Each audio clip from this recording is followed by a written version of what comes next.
Olá pessoal, aqui é o professor Ivan. Nós vamos dar início agora ao estudo de gráficos. Na aula passada, no vídeo passado, eu falei um pouco com vocês sobre funções. Tá? Agora nós vamos ver os gráficos e depois nós vamos partir para algumas funções particulares, ou seja, alguns tipos de funções que aparecem bastante, vão aparecer bastante na nossa disciplina aí. Né? O que é um gráfico? Né? Então nós vamos ter uma função f, que ela será aplicada, no domínio e vai gerar um conjunto imagem.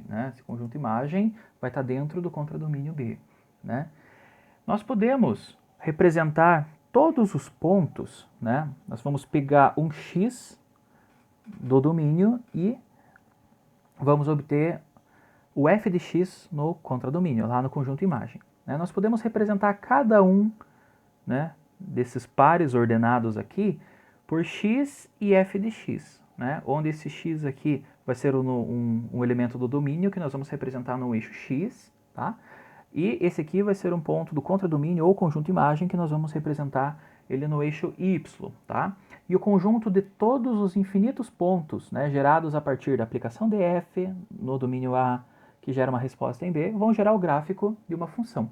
Esse gráfico, a princípio, ele será bidimensional, depois nós vamos estender isso, para gráficos tridimensionais. Isso para quando nós formos trabalhar o cálculo com várias variáveis, que não vai ser nesse ano. Mas, voltando aqui ao caso bidimensional, como que funciona? Tá? Nós vamos ter lá um exemplo. Vou pegar a mesma função que a gente utilizou lá na aula passada, que é f de x igual a x ao quadrado. Tá? Essa função, o gráfico dela, gerado por essa função, consiste em todos os pontos, os pontos, vou chamar aqui um conjunto de pontos P, que vão ter o formato x e x ao quadrado, que pertence ao R2. Por que ao R2? É o espaço bidimensional, com base nos reais. Tá? Então nós temos o eixo x que vai pertencer aos reais e o eixo y que também vai pertencer aos reais. Tá? Então o conjunto de todos os infinitos pontos vai formar o gráfico da minha função. Vamos desenhar aqui então uma função, um gráfico. Eu vou fazer aqui primeiro um aparelhinho aqui, uma tabelinha, para a gente atribuir alguns valores aleatórios. E a partir desses valores, aqui nós vamos ter os valores de x e aqui os valores de x ao quadrado, x e x ao quadrado, e com base nesses valores nós vamos obter o gráfico da nossa função, tá certo? Como que vai ficar esse gráfico? Eu vou colocar aqui um eixo x, aí nós vamos ter um eixo y, que será esse eixo aqui, então eixo y para cima, o eixo x para a direita, e nós vamos marcar alguns pontos. Vamos lá, começando aqui no ponto x igual a 0. 0 ao quadrado a gente sabe que vale 0. X igual a 1 vai retornar 1 ao quadrado, que é 1 também. X igual a 2 vai retornar 2 ao quadrado, que é 4. Se eu fosse continuar, 3 ia dar 9, 4, 16 e assim por diante. O que acontece se eu vou para valores negativos? A gente já viu na aula passada que menos 1 ao quadrado é 1. Por quê? O menos 1, menos vezes menos dá mais, e 1 vezes 1 é 1. Menos 2 ao quadrado dá 4, e assim por diante. Como que eu faço para marcar esses pontos aqui no gráfico? Repare que cada par desse aqui, 0, 0, 1, 1, 2, 4, menos 1, 1, menos 2, 4, é um ponto desse formato aqui, ó, x, x ao quadrado, onde x vai ser cada um desses valores e x ao quadrado vai ser a correspondente resposta. Então, se a gente pegar o primeiro ponto, 0, 0, nós marcamos ele aqui. Por quê? Aqui é a origem do meu eixo x, que 0, 1, 2, 3, 4 para lá, aqui também é a mesma coisa, e o eixo y é atribuídos seus valores aqui, são atribuídos os valores na vertical. Então, 1, 2, 3, 4, 5, assim por diante para cima, e os valores negativos para baixo. Reparem, essa flecha aqui no eixo y diz para qual direção os valores aumentam. E essa flecha no eixo x diz para qual direção os valores aumentam também. Vamos pegar o segundo ponto. Então, vamos marcar ele aqui, ó. Esse aqui vai ser o ponto 0 e 0. Se eu pegar o segundo ponto, 1 e 1, vou ter que pegar aqui 1, vamos dizer que esse aqui mais ou menos é a medida do 1, E aqui nós temos também, né, uma outra medida para o 1 do y. Como que eu vou marcar esse ponto? Eu vou pegar aqui do 1, tracejar paralelo ao eixo x, e do 1 aqui eu tracejo paralelo no eixo y. No ponto em que esses duas retas vão se encontrar, é o meu ponto 1 e 1. Então esse cara aqui é o 1 e 1. Vou deixar no cantinho ali. Tá? Vamos pegar o próximo ponto, 2 e 4. Então eu preciso marcar duas unidades aqui, né, no eixo x, e eu preciso achar a posição das 4 unidades no eixo y. Então vamos lá, ali é 1, acho que mais ou menos aqui nós temos o 2, aqui seria o 3, e o 4 mais ou menos aqui, tá? Vou marcar aqui 4, 3, 2, 1 e o 0 aqui embaixo. Nós vamos fazer o mesmo procedimento. Nós vamos pegar no ponto 2 do eixo x e vamos fazer uma reta tracejada paralela ao eixo y, subindo, até chegar próximo do 4, que seria mais ou menos aqui. Aí nós vamos fazer o procedimento análogo aqui agora no 4, né, paralelo ao eixo x. No ponto de interseção dessas duas retas pontilhadas, nós temos o nosso ponto, né, 2 e 4. Reparem, pessoal, que a posição dos números ela deve seguir a ordem x, f de x. Então o valor em x é 2 e o valor em y é 4, que é o resultado da aplicação da função no ponto 2. Vamos fazer do outro lado. Eu vou precisar marcar aqui um menos 1, que eu acho que é mais ou menos aqui, e o menos 2, né, mais ou menos aqui. Tá?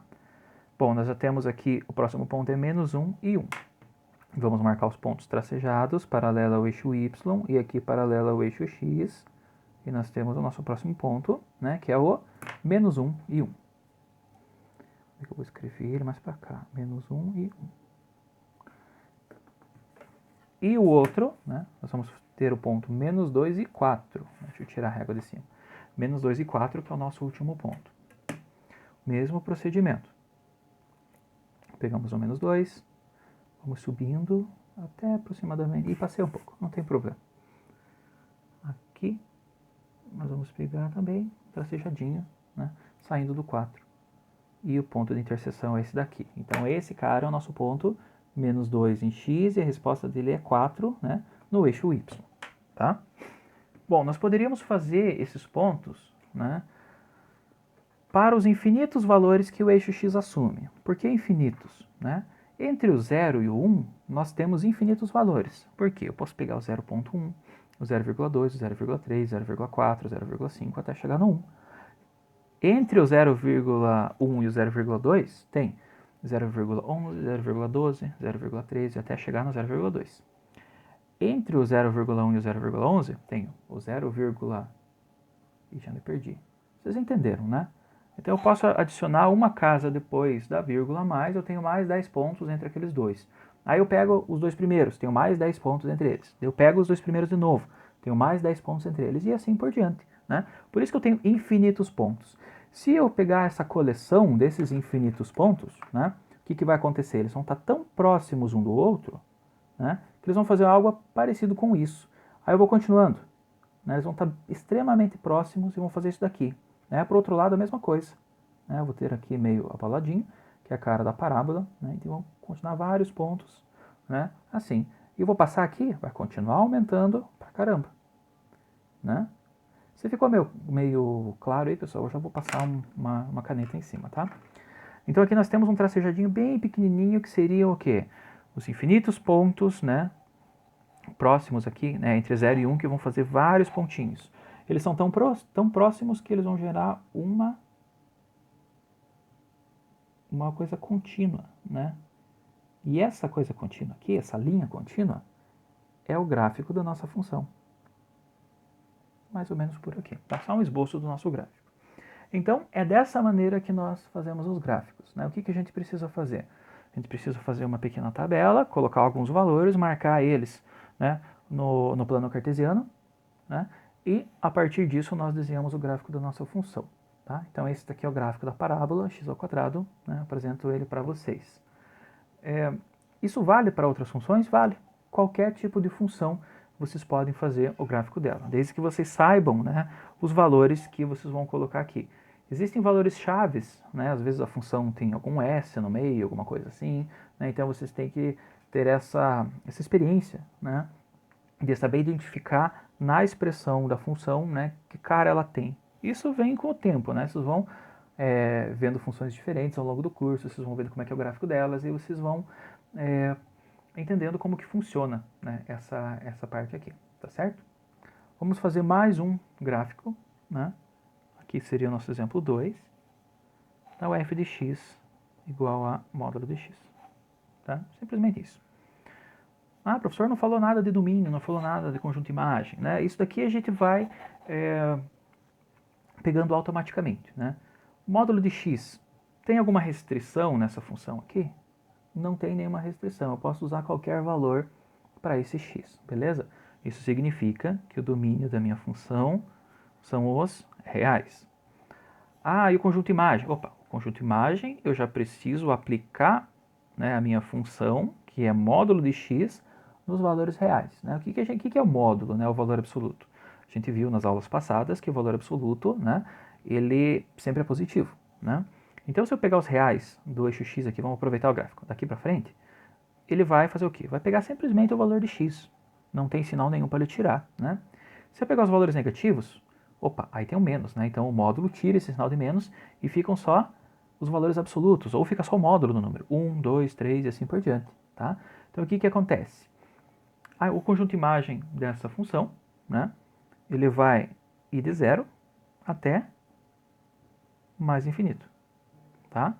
Porque no módulo não assume valores negativos. Eu não vou ter a função com valores negativos, porque tudo que for negativo aqui, o módulo vai tirar. Então, meu conjunto imagem é só esse daqui. Sabendo dessas informações, nós conseguimos, né, desenhar o gráfico dessa função. Vamos lá, vou fazer aqui novamente. Um eixo x, um eixo y. Então, y aumenta para cima e x aumenta para a direita. Vamos lá. Fazendo a nossa tabelinha, vamos fazer de cabeça aqui. Né, como é que funciona? Se eu pegar o zero e aplicar o módulo, vai dar o próprio zero. Né? O zero aqui é a nossa origem. Se eu aplicar o valor 1, eu vou aplicar o módulo de 1, vai dar 1 mesmo. Né? Então nós sabemos que o valor vai ser mais ou menos aqui. Se eu pegar o 2 e aplicar o módulo, o valor vai ser o próprio 2. Né? Então nós vamos ter algo mais ou menos aqui. Né? Vou fazer com os negativos agora. Menos 1 e menos 2. Né? Se eu aplicar o módulo no menos 1, ele vai tirar o sinal de menos e vai ficar 1. Então aqui do 1, o menos 1. Se eu pegar o menos 2, ele vai tirar o sinal e vai ficar 2. Então vai ser algo mais ou menos aqui. O que acontece se eu for pegando os pontos intermediários? Ó, eu vou formando uma reta com esses pontinhos aqui. Intermediário aqui, aqui, entre os dois aqui, aqui, aqui. Então, o gráfico da minha função é o quê? É uma reta que ela vai cortar o primeiro quadrante nessa posição aqui e ela se espelha, né, para o lado negativo aqui também, no segundo quadrante. Então esse é o gráfico da função módulo de x, ou valor absoluto do x. Né?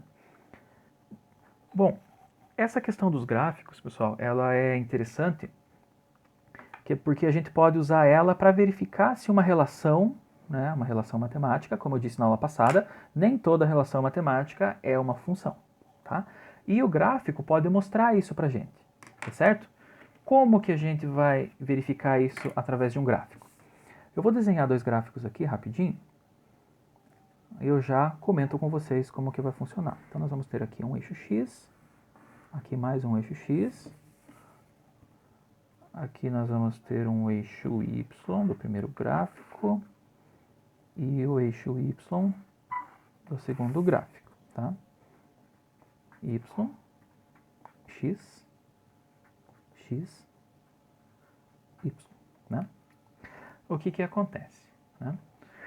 Nós vimos que para a aplicação da função num ponto do domínio, pode resultar em um único valor no seu contradomínio. Essa frase que eu repeti umas 2, 3 vezes na aula passada. Estou falando aqui de novo.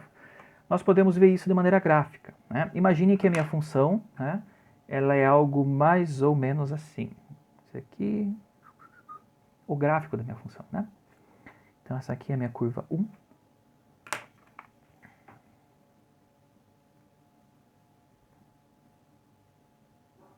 E essa daqui é a minha curva 2, C2. Tá? Qual é o procedimento que nós vamos utilizar para fazer a análise gráfica e verificar se a relação matemática é função ou não? Nós temos que fazer o seguinte: em qualquer ponto do gráfico da função, eu posso fazer o quê? Pegar lá e fazer uma reta na vertical. Tá? Essa reta na vertical que eu traçar, ela tem que ir de cima a baixo no gráfico, ela pode cortar a função em apenas um ponto. Aqui, ó, fiz uma reta aqui, cortou apenas nessa parte. Se eu fizer outra reta aqui, vai cortar apenas outra parte também. Em qualquer ponto, reparem, ó, eu posso pegar de maneira aleatória, vai cortar sempre em um ponto só. Né? Isso quer dizer que essa curva 1 aqui, ela representa o gráfico de uma função. Né? Por quê? Para um ponto no meu domínio, que é onde essa reta corta o eixo x, eu vou ter um único valor no contradomínio, que é exatamente o representante aqui, ó, no meu eixo y, tá? Que é esse valor aqui, representado por esse ponto. Agora, se eu fizer esse mesmo procedimento aqui na minha curva C2, olha lá o que aconteceu, né? Eu posso pegar qualquer ponto, exceto esse aqui que vai dar um só, né? Mas olha, eu pego aqui, tenho uma parte que corta duas partes. Essa parte aqui corresponde a esse valor, vou chamar de y2, e esse outro ponto corresponde a esse cara aqui, que eu vou chamar de y1. Então, o que isso está dizendo? Que para um valor do meu domínio, que é dado por esse ponto aqui no eixo x, eu obtenho uma resposta, duas respostas. Né? Por quê? O gráfico de uma função é formado pelos pares ordenados x, f de x, onde f de x é a resposta da aplicação da função no meu ponto x. Então, se eu apliquei no x1, eu vou ter esse ponto aqui em cima, que é x1, y1. Eu também vou ter esse ponto aqui embaixo, que é com o mesmo x1, porém com o y2. Então, para um único ponto no meu domínio, eu tenho duas respostas. E isso, nós já vimos na aula passada, que não caracteriza uma função. Então, esse gráfico aqui é de uma relação matemática qualquer, enquanto que esse gráfico aqui é o gráfico de uma função. Tá certo, pessoal? Então, aqui nós utilizamos o gráfico das funções para determinar se ela é uma função ou não.